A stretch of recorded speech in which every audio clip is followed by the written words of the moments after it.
When I was a kid, there were two things I really loved. Malted milk balls and rainy days. Now there's other things I loved as a kid too, but I'm mentioning those two because it feeds into the story. They kind of go together for me. See, I've always been kind of an indoors kind of guy. And a rainy day is a great excuse to be indoors. And as a kid, it's a great excuse to be indoors and building a fort. So when the rain would come down, I'd go down into the basement, and I would tear up all the furniture, grabbing the couch cushions and every blanket I could possibly find, and I would fill up the entire floor space with this massive fortress. And it had everything. There was a large main room inside of it. There was a little room that I could sleep in if I wanted to. There were long, narrow hallways. There were even secret passages if I really wanted them to be there. But most importantly, there was a small room for me to sit in with a window looking out at the TV. And I would sit in this room, and I would watch the TV, and I would eat malted milk balls. And when you're a kid, any candy is a plus. There's no bad candy. But I have a special affinity for malted milk balls, and I think it's because of this candy shop that my family would go to whenever we were on a long car ride out to, I don't know, Wisconsin Dells or something. It's in the middle of nowhere, a place called Montello, Wisconsin. And my memory of this candy shop is that it was huge and loaded with every kind of candy you would want, from the nationally produced brands all the way down to the homemade and locally made stuff that would fill the glass jars lining the counter. And amongst those glass jars they had at this shop, I swear, at least a dozen different varieties of malted milk balls, and it was always a rotating cast of what you might find in there. I have always been impressed with the versatility of the malt ball. So I would sit in my little fortress within a house, and I would watch whatever movies my parents had got from the library while I ate the malt balls. And my parents knew what movies my brothers and I watched, so we would usually watch the same things, like Flash Gordon, Cloak and Dagger, Something Wicked This Way Comes. But every once in a while they'd throw us a curveball. Psycho, Vertigo, The Man Who Knew Too Much. I got introduced to Hitchcock at a very early age, and I loved it. And sometimes when I was watching those movies, the weather on the screen would match the weather outside. And I loved that, but I noticed something after a while. When it rained in the movies, it wasn't always just weather. Sometimes it meant something too, like it's a cleansing or a rebirth for one of the characters. And this just made me love rainy days even more. And anytime I had a rainy day outside, I started to imagine that it meant something to me. Later on, as I got older, rainy days did begin to mean something for me. But it wasn't a cleansing and it wasn't a rebirth. It was an omen. It was a warning of bad things about to come. And the first time this happened, I was a senior in high school. And I was going with my parents to Minneapolis to look at colleges. And on the drive out there, we had this torrential downpour the entire way there.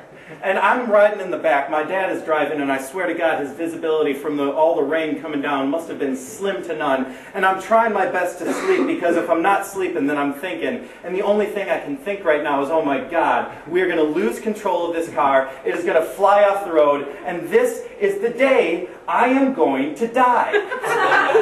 Obviously, it didn't happen. In fact, I ended up enrolling at the Twin Cities. And later that year, in the fall, my parents and I loaded up the van with all of my personal belongings, and we moved me out there.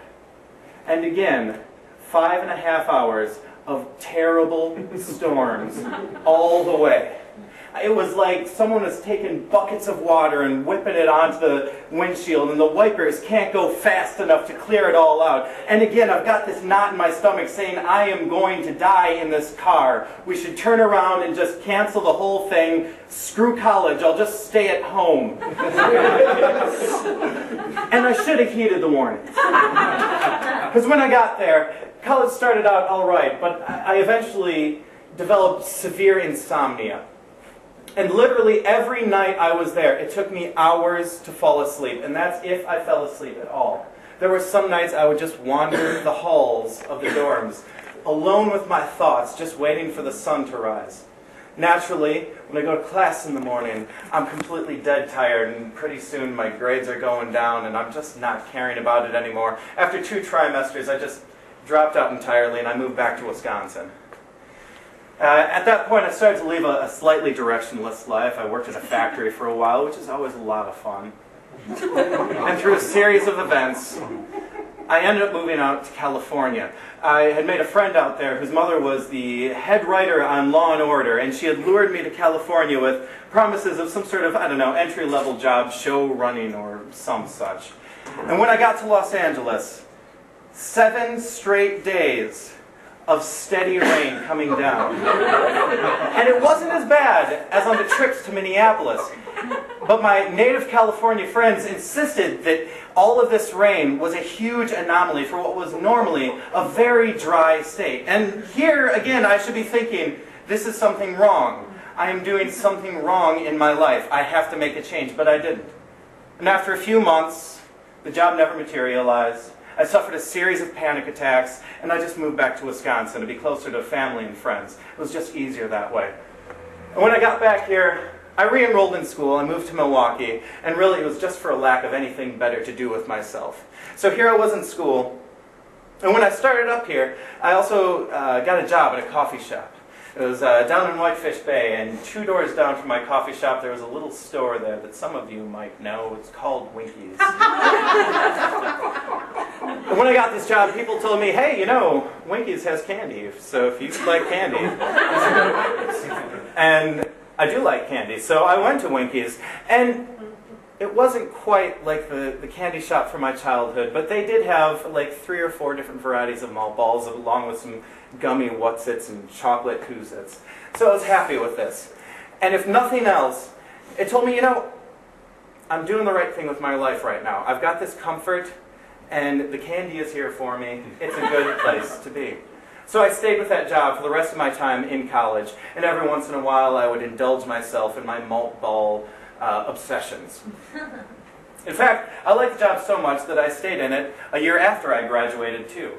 I was looking for a grown-up job, but I figured I might as well stay here in the interim while I'm looking for it. And I graduated with a theater education degree, which is, you know, better than just if I had gotten the theater degree, but still I know my opportunities for jobs are kind of limited. And I said, okay, I'm going to look for a job in Wisconsin for the next year. And if I do not find that job here in Wisconsin in the next year, then I'm going to really consider those options that are out in California and New York, where for some reason the jobs for theater ed people seem to pop up a lot, maybe in very dubious schools, I don't know. But about midway through that year, a job did pop up. It was rumors, whispers of a job in Sheboygan. And Sheboygan's a very fine town that I grew up in, and was very happy to no longer be living in. But despite my reservations about possibly moving back to my hometown of Sheboygan, Wisconsin, I did keep my eye on this job, just watching to see what happened, waiting for it to get posted.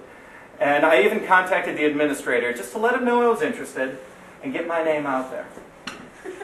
But the other problem was, every time I seriously thought about this job, the rain came. When I'm writing out my cover letter, it's pouring outside. I polish up my resume, and the lightning flashes. The day that it was actually posted, I took all my application stuff to the post office, which was quite a feat because the streets were flooded with the downpour of the rain the night before. And I was really starting to reconsider whether I wanted this job or not, because Mother Nature was telling me, Mike, this job is not for you. Heed the warning signs for once in your life. But I didn't.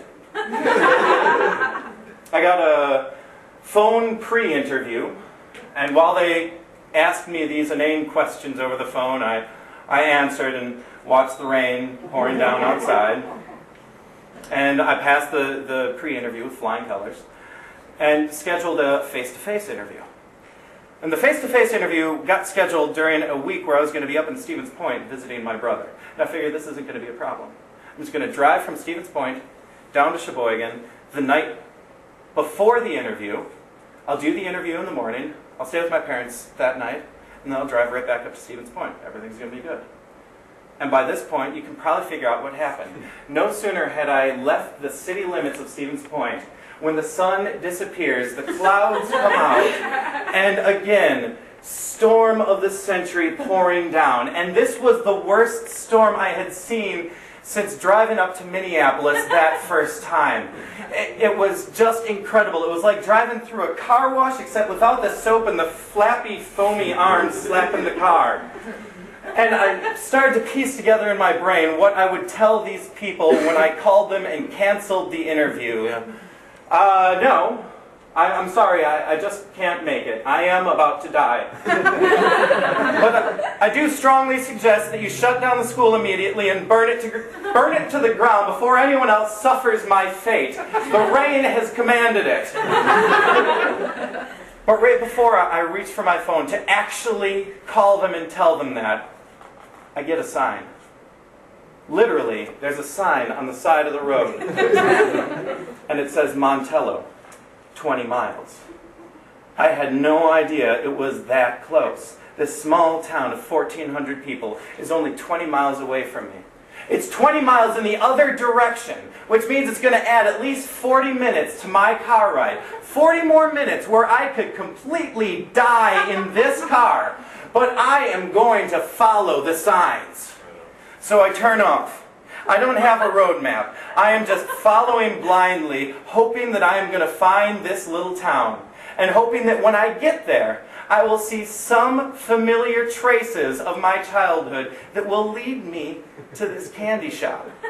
The foggy haze of my brain is saying, you never turned off that main road when you were in Montello with the family. You just have to stay on there and you'll see it and you'll be okay. And I'm crossing my fingers and hoping that this is going to be okay. And then I see another sign. Welcome to Montello, Central Wisconsin's #1 year-round vacation land. I don't know why they have that sign, because I can only think of one type of person who wants to go to the middle of nowhere, Wisconsin for a vacation. And that person is me on an all-night candy-eating binge. Nevertheless, I'm there. And my eyes are peeled, looking for anything that looks familiar, any clue that might take me to the candy shop. And then I notice the rain is letting up a little bit. It's no longer raining cats and dogs, it's, I don't know, raining just cats. And then it's sprinkling. And then it stops altogether. And as the last drop hits my windshield, I look out. And there it is, the Montello Sweets Shop. I stop the car. And there in the window is yet another sign. Fucking closed. I sit in my car. And I think, this is what my life has come to. I'm 26 years old at this point. I'm working a dead-end job. And in the morning I'm going to be interviewing for a job which the gods have already deemed is going to be the worst experience of my life. The only ray of hope I had was for a little bit of candy. And now that dream is smashed too. Oh God, I almost cried. But instead I took a deep breath. And I decided, okay, I'm here. The least I can do is go check the store hours so that tomorrow when I'm coming back to Stevens Point, I can make sure to leave early enough for a little bit of sweet, sweet candy. I get out of my car, start walking up to the door. And then the door opens. This man is standing there looking at me. And I'm looking at him, and I'm real confused. Are you open? I ask.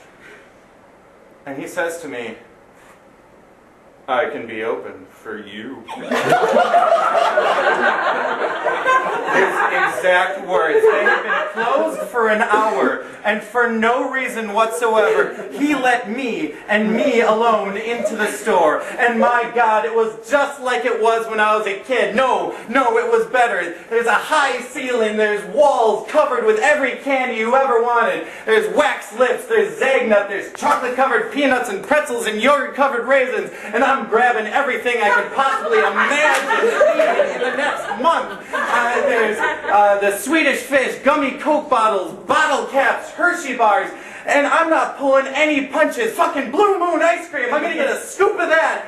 And of course, I grab a big bag and I am filling it with every malt ball variety they have. I expected to walk out of there with a small bag of candy for the road. And I left with 2 grocery bags full with $70 worth of candy. The next morning I had that interview and I knocked it out of the park, and I've had a dream job for 2 years. Fuck you!